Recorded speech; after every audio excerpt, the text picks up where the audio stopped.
On associe facilement les concepts de réalité virtuelle et réalité augmentée au domaine des jeux vidéo. Pourtant, c'est des concepts qui commencent à prendre racine dans le commerce de détail. C'est ce dont je m'entretiens maintenant avec Jean-François Tremblay, qui est chef de pratique en réalité virtuelle chez Valtech. Salut Jean-François. Salut Jean-François. Dis-moi, tu proviens, toi, professionnellement du domaine du jeu vidéo d'abord. Oui. Est-ce qu'il y a des bonnes pratiques, en quelque sorte, à amener dans le commerce de détail que tu importes, toi, du domaine du jeu vidéo? Le jeu vidéo est basé sur la création d'une expérience, la génération d'une émotion chez le joueur. Donc, à partir de là, est-ce qu'il y a des parallèles à faire entre un concept de jeu sans tomber dans la gamification, mais de dire, OK, l'objectif de mon joueur, c'est de vivre une émotion. Alors, à ce moment-là, qu'est-ce que je peux mettre en place pour lui faire vivre une émotion? La réalité virtuelle, c'est ce qui me drive au moment où on se parle.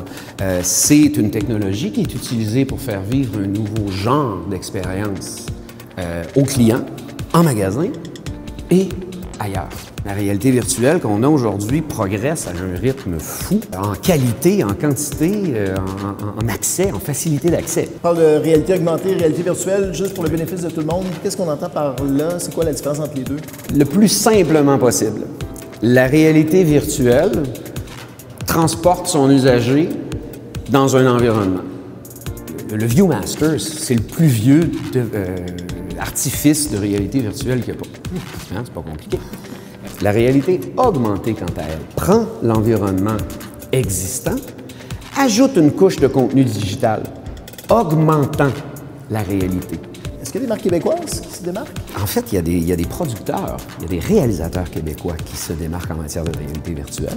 Je pense à Félix et Paul, évidemment, qui travaillent avec les plus grands studios d'Hollywood et qui méritent tout le succès qu'ils ont. Ils font de très, très, très belles choses. 75% des grandes brands au monde avaient, à la fin 2015, une position, une expérience faite ou en production en réalité virtuelle. On voit certains magasins, Tom's est un bon exemple. Là, ce qu'ils ont fait, c'est qu'ils sont partis avec une équipe de tournage de vidéo 360. Et ils ont capturé des images absolument magnifiques de leurs employés qui remettaient des souliers. On suit un parcours qui fait partie de l'ADN de ta marque. On le documente avec un médium qui a la force de générer des émotions très fortes. Il y a des cas qui t'inspirent, je pense, le cas de Story.